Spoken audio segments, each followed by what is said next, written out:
Hey folks, welcome to No Tech Talk with Barb, tips, advice, and consulting for your business's IT. I am your host, Barbara Paluszkiewicz, and for those of you taking notes, Paluszkiewicz is spelled the exact way it sounds. Paluszkiewicz. Information technology, IT, is such a huge field, and there are all kinds of techs out there. Programmers, web developers, computer systems analysts, IT security specialists, network engineers, and cloud architects. It's actually a little bit crazy because being in IT is no different than any other business. You know, in an IT business is just like any other business. You deal with vendors, you deal with customers, you deal with employees. That's what makes your businesses run. So how do we stay on track and knowledgeable about what's trending in IT?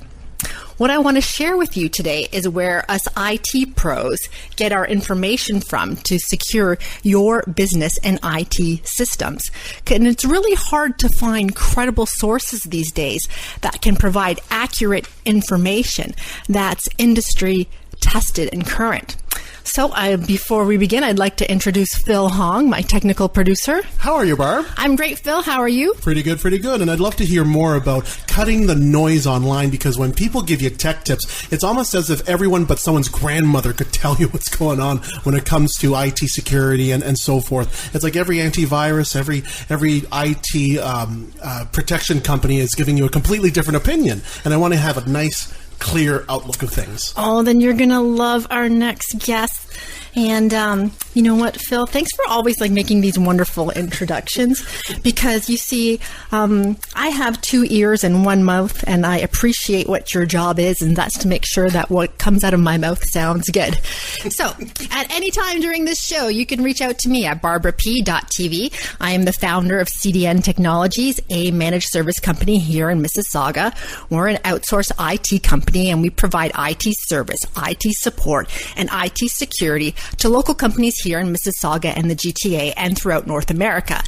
CDN Technologies has been doing IT since 1989, and we've seen changes, some good, some bad, some ugly, and IT peer groups that help each other overcome business challenges. That's good. So we have a great show lined up today. We have Matt Pilar, who is the chief editor of Channel Executive Magazine. You can catch that line on channelexecutivemag.com.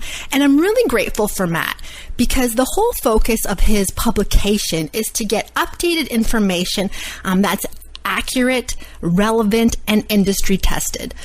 So I've written for the magazine, and I'm proud to have the editor on our show today, because he's going to give us some good tips about making sure that we all keep our information up to date and how you can keep your IT systems up to date. And good morning, Matt. How are you? Hey, Phil. Hey, Barb. How are you? We're fantastic. How are you doing? You sound fantastic. And you know what? No Tech Talk. It just dawned on me. I see what you did there. Yeah, the KNOW, but the No Tech Talk, because people don't understand. That's what I love about your writing. So if I can give you some kudos here, I so much enjoy reading your stuff online and in LinkedIn. Your articles are wonderful and easy to follow, but I guess that happens after you've been doing it for 18 years. And because prior to launching Channel Executive Magazine in 2017, I know that you were the chief editor of Integrated Solutions for Retailers and Business Solutions Magazine, and you have lots of current projects. So in addition to channelexecutivemag.com, you have varinsights.com and mspinsights.com, and they're all peer-driven mediums, which is so cool, and they're just dedicated to helping MSPs and value-added resellers to run profitable and high-value businesses for our clients. The IT divisions of companies that we serve, whether it's a small mom-and-pop IT shop, and or whether it's an enterprise level business that has a few hundred butts in the seats, so to say. Sorry, I'll let you keep talking. Sorry about that. No, that's good. That's an excellent cue. And you know what? I mean, it's true. My experience, the vast majority of my career experience has been in the trade press, and only until we launched Channel Executive Magazine, it wasn't until, I should say, we launched Channel Executive Magazine that I've been fortunate enough to work in a trade publication that has that kind of almost altruistic approach where everything that we publish is either written by or derivative of a call or an interview with an MSP leader or an independent in the space, an analyst, a consultant, an independent peer group leader. And it's a different approach. Your listeners, I'm sure, can relate regardless of the industries they're in. Like, we all receive trade publications that speak to what we do professionally, right? Like, yep. They're trade publications for everything, niche trade publications. And I've always worked for these ones that were very, you hesitate to say pay to play, but it didn't take much for the reader to kind of draw the lines and see the connections between what they were reading editorially, and I say editorially in quotes, and the advertisers in the book, right? Like, it was very much vendor-driven. Well, not Channel Executive. We're very much MSP-driven. Barb, like you mentioned, you've written for us, and I thank you for that because your writing is excellent, and you're welcome to author columns for us anytime you'd like. But thank you. Yeah, well, that's what it's all about. Mm-hmm. It's increasing engagement. It's being sort of that, written multimedia peer group for the MSP community, and it's a vibrant and exciting community to be in. So I'm super happy. Channel Executive has been it's a project we launched about a year ago. It was a little bit experimental, but the experiment is proving successful, and we're having fun with it. I love it. I love your motto, follow your reader, because for myself as an IT business owner, it's nice to see what's trending. It's nice to see what's coming up on the horizon. And it's nice to see the approach that my peers around the world, throughout North America, take to deal with the same problem over and over again. Lots of times when I go out there, I'm on the front lines and I'm dealing with business owners, you can educate them so much, but then, you know what, it's nice to have another, and you get to feel not insecure, but you're talking to people, and for some unknown reason, they're not picking up what you're putting down. And for us as IT professionals, it's important. It's like you do need a backup. You do need to be able to run your business profitably. You do need to have good customer service to help your clients out. Right, but it's not just technology that you're selling peace of mind as well, right? You're giving them the idea that when, problems arise, that you can solve them properly, right? You're absolutely right. So it's nice to have this peer-driven industry publication that's not a pay-to-play, because you get to share and you get to collaborate. Because moving forward, it establishes a great culture within the IT industry where everyone's trying to help each other out, because not that we're visionaries, but you can see where the trend is going, and you can see what happens when a business doesn't invest in their IT. And it's easier to serve your clients if you know that your peer group is offering a similar outlook on things, a similar product that can help these people, right? Oh, that's exactly it. I like Channel Executive Magazine because it shows your peers from here in Canada, from here in the United States, from all over, and because IT is such a big field. Oh, absolutely, and there's a lot of people who will want you to be paid to write what they want. Oh, that's exactly right. You just want an honest magazine that gives you something like a tool instead of just more noise, considering what you're seeing online as well. Yeah, and Channel Exec provides that from all different perspectives, because there's point of sale systems. That's all about IT these days. Oh, the hacks these days come from point of sale now, right? Yeah. Okay. So, Matt, why did you choose this direction? Why the channel, our distribution channel for IT? And why should businesses out there outsource their IT, in your opinion? Because you deal with this all the time. Oh, sure, yeah. And you know what? At the end of the day, channel executive is all about being an advocate for the business of managed services and the business of IT services, because, as you said, those are our, that's our audience. Those are our peers. And the channel, at a high level, when I look at the channel, and I might want to take a step back here real quick, Barb, because when I think about like what we term the channel, I'm not so sure. I can't say with absolute certainty that the folks who are clients of IT service providers and managed service providers even recognize necessarily the channel. So maybe we take a step back and explain just real quick to the business users. When we say the channel, we're talking about, well, folks like CDN Technologies, right? Folks who are taking offerings from the vendor community, the best of the best offerings from the vendor community, adding value to them, adding expertise and consultancy to them, and then taking them to market. So when I look at it, I was a small business guy myself. I took a little bit of time off from being in the publishing industry, and I ran a content business. And a small business like mine has several options, or a few options anyway, and most of them are bad, around how to manage their IT infrastructure. Big, small, it doesn't really matter. In my case, for instance, I was a small shop, and you know what? I've spent my career writing about IT, yet when it came time to administer, like implement, integrate, administer my own IT infrastructure in a small content business, I was sort of at a loss. There was stuff that I simply couldn't do myself. I was a hybrid shop. We ran Macs and PCs at the same time, and we needed integration between those. And there were things that I simply couldn't do or couldn't afford spending the time to figure out and do, so I did what most small businesses my size do. And I thought, well... Was it the neighbor's kid or your brother-in-law? my brother-in-law. He's my propeller head brother-in-law. He was my go-to, and it was like a patch. It worked a little bit, right? Like he set me up.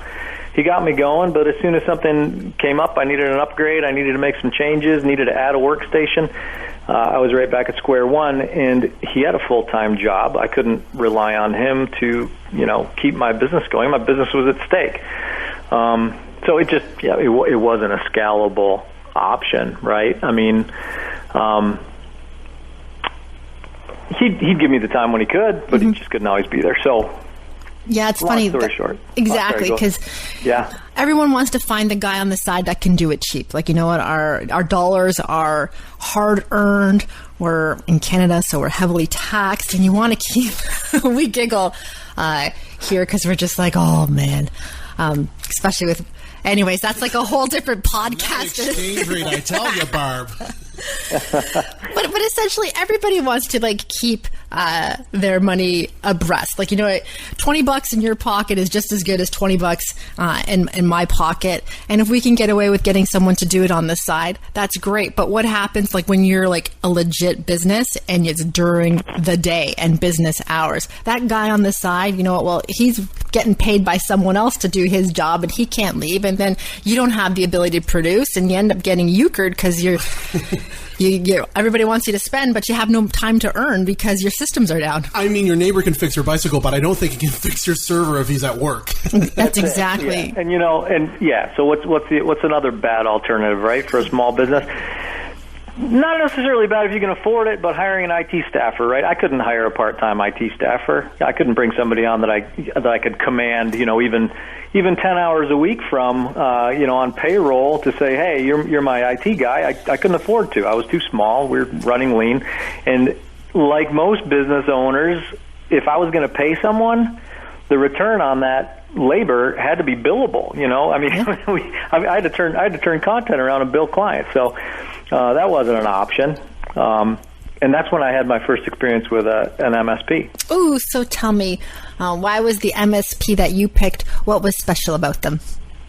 Well, I did at first, to be honest with you, like most folks who need IT help, it wasn't strategic at all. It was help, I need help, and I need it now, right? So fortunately, I got help from a good one. And within, there were a couple of different ways that the MSP that I ended up working with actually helped me increase revenue. It wasn't just an expense. It was it was an increase in my ability to make money. And I'll give you a couple examples of that. So first of all, obviously, by outsourcing my IT tasks and not spending time pulling my own hair out, trying to figure out how to do things that I didn't know how to do, I just created more time. I created more billable hours for my clients. We got more work done for our clients. That drove client satisfaction. And client satisfaction wins because you get bigger contracts. So it was just an efficiency play where the expense of the MSP was well worth it as that enabled our business to grow. But even more importantly, and this is where a real value I think comes in with, people. I think the end user community often thinks I need IT help, and they kind of picture like this IT, this nerd, right, who's sitting in his mom's basement, like eating Cheetos and making code. Wearing braces. Know what I mean? Yeah. Oh, who's that guy in Professor? Well, in Simpsons, it's Professor what's his face, right? Oh, and it's also Kevin. Oh my goodness, he did Clerks. The movie Clerks. Oh, yeah. What's his name again? Kevin something. Oh, we're hitting Dr. Google. I forget. Well, it's Kevin Smith, right? Kevin Smith, yes. Who kind of looks like Kevin Mitnick, but... Well, I see an end user as basically trying to bake cookies, for example. You could churn your own butter. I see an MSP as someone giving you that butter, that ingredient, so you can, follow along with your recipe much more quicker, right? Because, as I said, it's hard to create each and every ingredient for your plan, and you obviously would be more efficient if you have all your supports while you're selling your actual product, which is your services, right? Yes. Yeah, but listen, this is where I want to make I want to dispel this idea that if you want tech help, if you're a small business and you want tech help, you're like resigned to that guy eating Cheetos in his mom's basement making code, right? I mean, Barb, look at you. You're not that guy. You're an MSP. And so the example that I'll throw at you is that I had an opportunity in my small business to win a very big account that had very stringent data security requirements of its third parties. Requirements that I had no familiarity with. I didn't know if my systems were set up to adhere to these requirements. I had no idea if I could be compliant, but it was a big account and I wanted the money, right? Mm-hmm. My MSP, who's business savvy, not just like, I can set up your network and I can make sure you don't get a bug. Business savvy, understood my business goals, understood the opportunity that lay in front of me, and helped me in a very consultative way to set up my IT infrastructure in a way where I could prove to this client that I can meet their stringent security requirements. I'm dealing with data, like, trade secrets, right, for some of my clients. And those I won the account. So that's awesome. In ways like that, like a managed service provider is so much more than IT. It's so much more than infrastructure. It's it's peace of mind. It's business strategy, and it's inspiring to know that there are folks out there who offer up that kind of service level. And Matt, you know what? I get it, because those compliance documents, it's not a 3-question Survey Monkey questionnaire to be compliant, because we have to do those for our clients to be compliant. And they're like, you print that out and it's a whole 500 pack of paper from Staples of all the questions that you need to answer and show exactly where your security lies within your network, because it is trade secrets. And people at that level want to be able to interact with people who understand, because they don't want to be held up. Like, they have to deliver their product and services too. And if you're going to be part of their chain, you got to make sure that you can keep up with the pace. So that's the part that's nice about an MSP, is because we go through these compliance documents not once in our business year. Mm-hmm. We do it for all of the clients. So we're familiar with the lingo. We're familiar with the documentation. You're specialists in your division, and that's what matters the most. Yeah. Mm-hmm. All right. So you work with so many vendors, Matt, and so many like MSPs. What do you love about working with all of these people in this tech industry?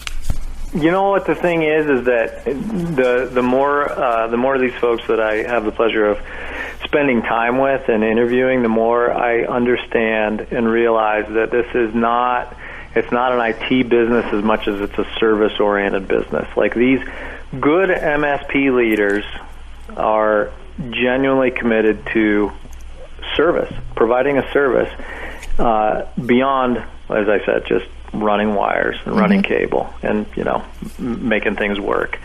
They're motivated to solve problems and serve their clients. And there's also a healthy dose. And Barb, I know you've seen this. I mean, you see it in every publication of Channel Executive. There's this real healthy dose of, it's an overused term, but coopetition. Like, I see service providers and value-added resellers and integrators, whatever you want to call them, right? Everybody's kind of melding together these days anyway. Everybody's got these different acronyms, but they're all kind of boiling up to the same thing. But they're working together. Like, they're working together on projects. They're filling in, holes in complementary ways for clients, and it's all in the name of service to the client. And I like being a part of that. I think, you know what, you hit the nail on the head with the term coopetition, because everybody wants to help each other succeed, which is like a unique cultural trend that's like hitting mainstream these days. Like, we have all of this information before people didn't care, but now here, this is what I learned from this. This is what I learned from this. And it's great when you have people that want to help you be the best that you can be, to be a better IT company, to be a better business, to provide better service. And it's nice that your magazine, your publication, helps everyone, because when you're helping someone in, I'll say, Toronto, there's so much business here. I'm good. I have no problem helping someone in Florida. Right. Because you know what? When someone chooses you, you have a publication you can rely upon when it comes to common sense technology that everyone in your group uses. Yeah. And that's what matters. That's exactly it. Because sometimes you just need to know how to phrase things properly and to see a different perspective on the same issue. And if someone asks you for a hamburger, you want to serve them a ham sandwich, right? You want to make sure that you know how to make that hamburger. Exactly. Well, what's cool about it too, for the purposes of your end users, right? Your clients, is that more than a company backing them up and serving them with their IT needs and their strategy needs. There's a community behind that, and that's what I like about this channel. There's a community behind really every customer who signs on a managed services contract, and it's encouraging to see that. It is, and that's what is. I'm going to give kudos to your magazine again, because when I look at other industry publications, like if I look at the trucking industry, in order to appear in that publication, you got to pay, and it's advertised space, and it's expensive, and then you have to share your information, you have to be able to provide your... Go ahead, Phil. And your readership might not be able to get the best or accurate, estimate for anything. That's exactly it. Whereas, because the magazine is so peer related, it's nice to have a warm, friendly place to share information and to have a resource to go to. So on that note, Matt, you've worked with so many vendors and MSPs, and you've seen our customers, and you've been one before for the MSP that you chose. What is the most important thing you have ever learned? The most important thing I've ever learned? Yes. I know. Talk about a killer question. Putting you on the hot seat. Well, you know what? I mean, the most important thing I ever learned was my mother taught me to be respectful and polite. How's that? You know what? That's perfect. Because sometimes those people that are doing IT in their basement, they forget that there's a whole world out there, and to interact with them, you need to be respectful and polite to move forward. This is true. And again, I mean, there's a whole, you talk about a podcast topic. There is a whole podcast topic. There's a whole magazine to be written about the soft skills of being in the IT services industry. Oh my goodness. It's a very real thing. There's your next column for Channel Executive, Barb. Nerdies and Cheetos. Oh, you know what? I'd have to rant. I could, you know what? I think you've hit something there, because I could rant about that for a long time with lots of giggles in between, and then I'd have to get my highlighter out and say, no, can't use this word, can't use this word. You have to spend the whole day editing. Yeah. Because it's all about being polite and being kind to one another, and your magazine definitely does that. And I know that it's been a great resource tool for me and other MSPs that I know. We always enjoy referencing and reading your stuff, Matt, because it truly is beautiful. So, I appreciate it, and I hope you maintain that interest. And as I said, I invite your commentary for the magazine anytime you feel compelled to write. Oh, thank you. I will. And thank you, Matt, for taking the time to chat with me and my audience. They're just regular business owners here throughout Toronto and the GTA and throughout North America, too. I love the points that you brought up about finding a good IT company, a good MSP, using the efficiency play, having someone who's available, and what happens when you hire the wrong computer guy, how to avoid getting ripped off, but most importantly, how to take advantage of your managed service provider, your outsourced IT company, so that you can turn technology into a competitive advantage, because that's what it is. Absolutely. Thank you so much, Matt. Oh, it's my pleasure. Yep, and I'd add that same sentiment for your audience. Barb, there's an MSP out there for everybody, whether you're big or small. There's one for you, so take a look. Will do. Okay, but I'm proud to say that CDN Technologies is an awesome MSP located here in Mississauga, and we provide outsourced IT service, IT support, and IT securities to businesses big and small. So if any of our listeners have any questions about their IT or their vulnerabilities, or have any types of networking questions, they can call me at 905-542-9759. Visit cdntechnologies.com, and you can always reach me direct at barberp.tv. Because it's really so simple. Walking down Young Street on a Friday. Can't follow them, gotta do it my way. No fast lane, still on